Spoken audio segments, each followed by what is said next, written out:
Hello, angel babies. Welcome back. My name is Trisha, and this is Trisha's Temple. So, the song that inspired this video is the song Can't Stop This Feeling by Speedwagon. And actually, right before I started filming this, the song Should I Stay or Should I Go by The Clash started going on in my head. And the big imagery that I've been seeing is you are playing tug of war, and instead of you getting pulled all the way in one direction or pulling whatever is on the other side all the way in your direction, instead you decide to let go of the rope. So for me, this is saying that you have something that's been coming up for you that you've had a lot of resistance. You've been playing tug of war with yourself in some regard, and it's making you go a bit mad. You're feeling like you haven't known if you should fully give in to this thing or if you should walk away from it, if you should keep resisting it. And so we're going to look at what this energy is, what this feeling is that maybe you shouldn't fight anymore. And then maybe why you've been fearing giving in. Okay. What is this feeling that's been coming up for you, that maybe you've been tug of warring?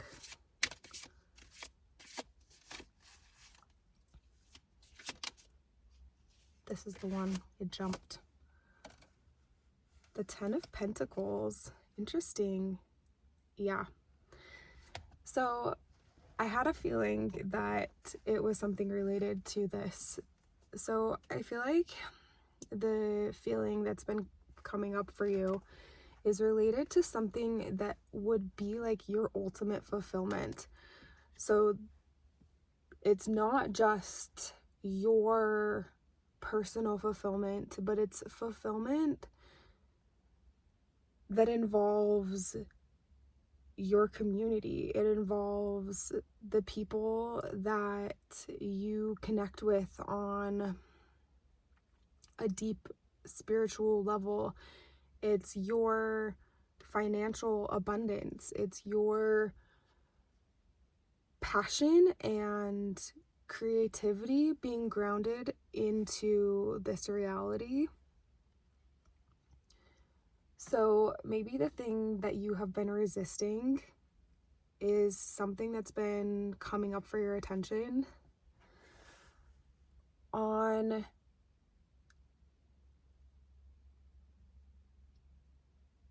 a new level, asking you to really give in to that passion, to that creativity, to that believing that you can be successful, believing that you can have it all.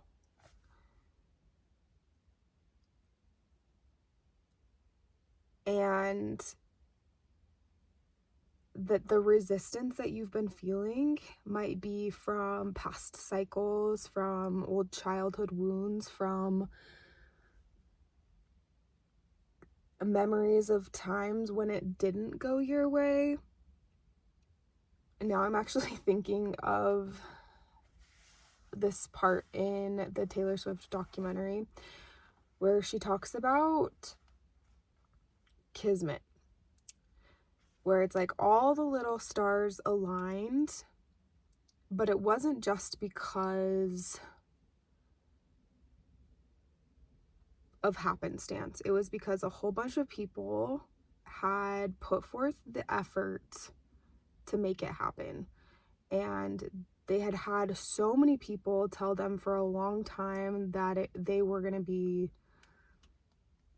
kind of crazy for thinking that they could be the dancer or be the singer or be the person behind stage doing all of the like tech stuff, that they were all the best of the best in their field. And they had so many people along the way telling them, "You're crazy. You can't do it." But they kept moving forward toward their dream, and all the stars aligned for all of them to be together to make the Eras Tour happen. And that there are some moments in time where your efforts,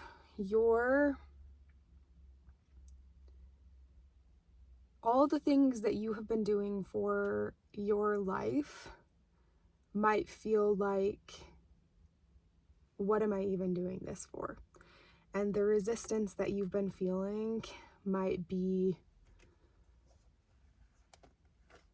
a bit of that story still living out inside of you of, well, I've been fighting for this long and I haven't really reaped the rewards yet. Now I'm actually thinking of a part in Zootopia 2 where the bunny and the fox get in this little argument about, like, it's not worth dying over. It's not worth dying to be the hero. And the bunny is basically like, well then, like, what am I doing this for anyway? And he's like, I don't know. The fox is like, I don't know. What are you doing this for? And I think that you are somebody who has always kind of had hope despite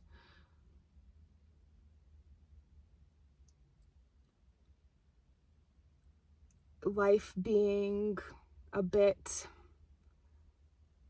despite people telling you that it was futile, despite the world around you feeling like it was crumbling down, that you had this way of picking up the pieces and being like, oh look, I found some beautiful piece in this rubble. I'm gonna take it as a trinket. And then slowly but surely gathering all of these beautiful things and building something from it. And I think that that tug of war feeling, this I can't fight this feeling anymore, that maybe there has been a while recently where you were feeling some like, I'm gonna throw in the towel, I'm giving up. But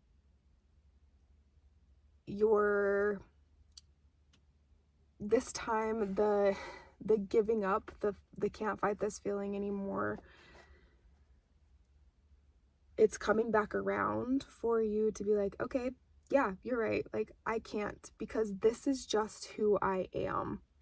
This is in my DNA. I'm not going to fight this part of me that is endlessly hopeful, endlessly optimistic. I, of course, have my moments where I am raging at the world, that I fight and get upset about the things that are less than ideal. But at the end of the day, you always seem to find a way back to your 10 of Pentacles, 10 of Cups worldview, that you are a believer. I'm a believer.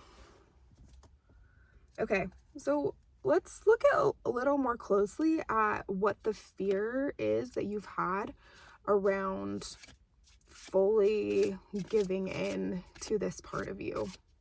Fully giving in to this, like, childlike optimism that people have told you your entire life was crazy. And just going after the damn thing.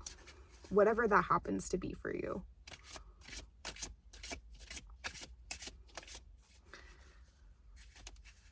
What's your fear, and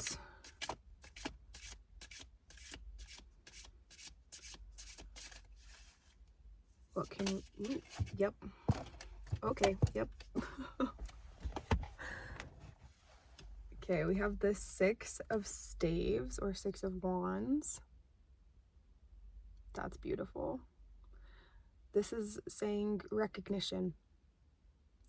That sometimes when you have just been a quiet little mouse in the background, been collecting all of your beautiful little trinkets and had your private life, it can be really scary to receive the accolades, receive your just desserts, so to speak, and have any attention put on you, because it can feel like danger. Because for maybe part of your life, any sort of attention was actually dangerous. I just saw 1111. And yep, 10 of Cups. That you do still, and Queen of Pentacles. I think that you still have a little bit of, it's interesting that these are all quite optimistic cards. That what you're fearing isn't necessarily something that's scary in the traditional sense. It's you're scaring yourself. You are afraid of your own power. You're afraid of your own success, because I think that you've always been aware that you are capable of really beautiful things. That when you have that optimism and wonder and hope that you've always carried with you, that you've always been really close to your inner child. And when you're like that, it can feel like, wow, like so much is expected of me. Maybe a lot of people have placed a lot of pressure on you throughout your life, which in some ways was like, it felt like an honor, or people like see me. But in other ways, it was like wearing you down before you were quite, you had time to really get to know yourself and decide who you wanted to be just for yourself, to fill your own cup, to see the world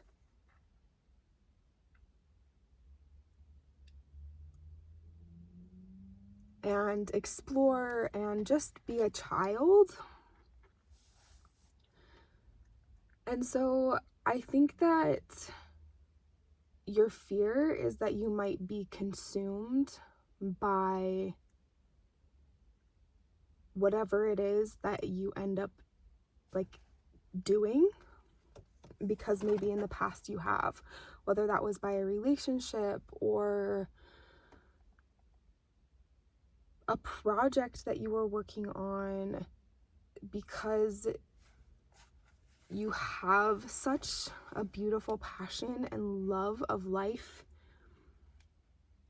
And so it was kind of like these big, beautiful burns, but then they would burn you out. And so your fear is that that's going to happen to you again with this great passion of yours. And I think the big message that's coming through right now is that it's okay to have that fear. It's okay to be concerned that the people or the project or whatever it is that is drawing you forward and exciting you is also a little bit daunting in some way and makes you feel like, ooh, like, is this going to take away from what I have, what I've cultivated, what I've been practicing becoming on my own, the cup I've been filling for myself? And I think that that fear in and of itself is showing you the wisdom that you have gained. It's showing you that it won't be the same, because you have the experience under your belt now. You have the perspective that, oh, this is what it feels like in my body when I have enough resources to give from a full cup. Or this is what it feels like when I'm starting to feel depleted and I have the awareness to do something to help shift the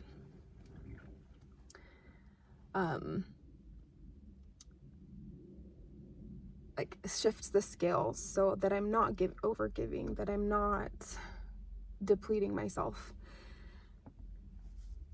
and that truly in your ultimate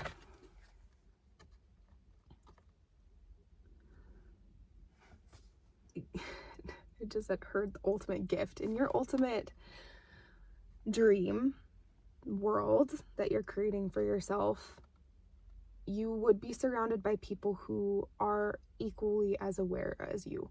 So they're not intending to take just because you are a giver. They are also giving, and they are also sensitive to boundaries, and they are willing to take no for an answer. In fact, they are so grateful when you tell them, hey, I can't do this and I need to do this instead. They're like, wow, like, thank you for telling me that.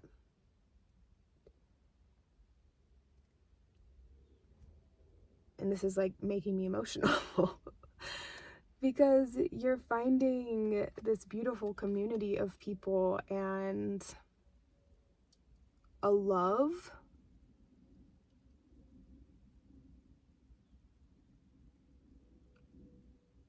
for life that doesn't feel like you have to keep running away back into yourself over and over and over again in quite the same way. You're building a life that replenishes you just as much as you replenish or give. Okay. I think I want to get some oracle and just find out. Just dropped like all of those tarot cards.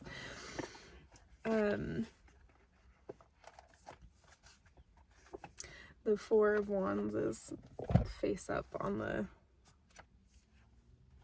the floor right there. Not standing out. It's like family, and I'm just gonna grab it. And love and home, community.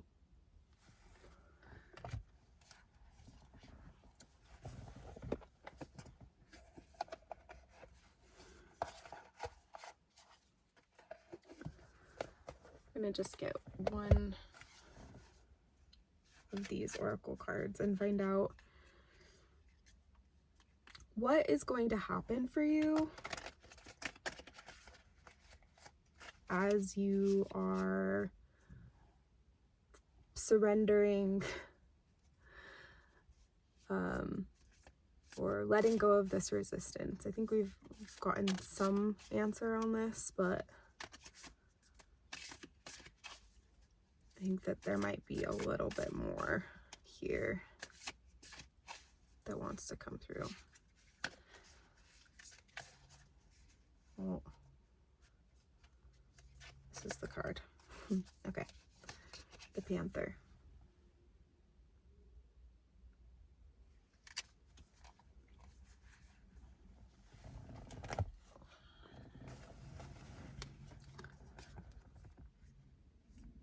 Number 39.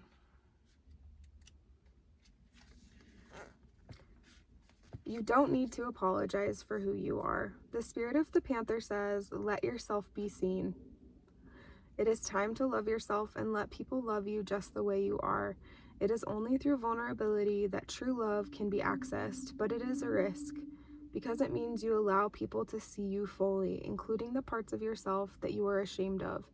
And it can be scary, but it is the only way to open yourself up for healing. By being vulnerable, you stop feeling sorry for yourself and stop apologizing for who you are. You start taking up your space in a sincere and loving way. And this healing expands to the people around you. They can feel safe, and we all need this safety of being able to be human without having to pretend we are perfect. In balance is daring, feeling vulnerable, being honest, being intimate, forming genuine connections, and being authentic. Out of balance, feeling shame, fearing rejection, fearing intimacy, being fake. So the resistance or this tug of war feeling that you might be feeling right now could be towards little tiny areas in your life where you still feel the need to pretend or just not show up as completely, as fully.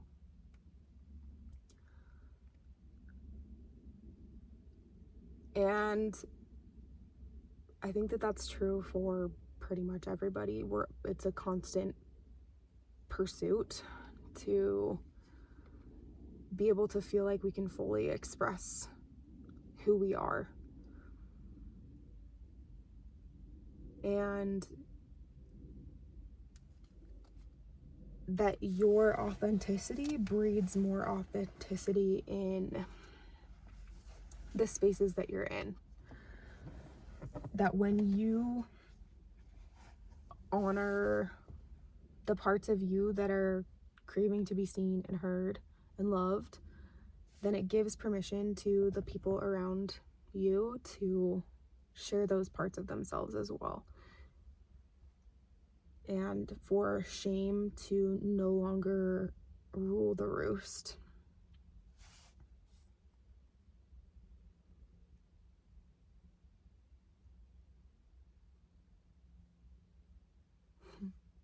There's this cute little boy, like in my line of sight, just playing basketball, having a jolly old time.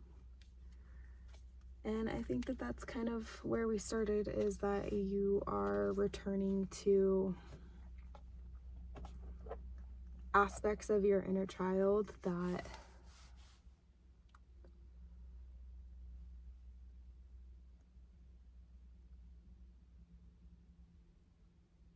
in some ways you've always been connected to, but maybe you felt like you needed to keep hidden or just for yourself.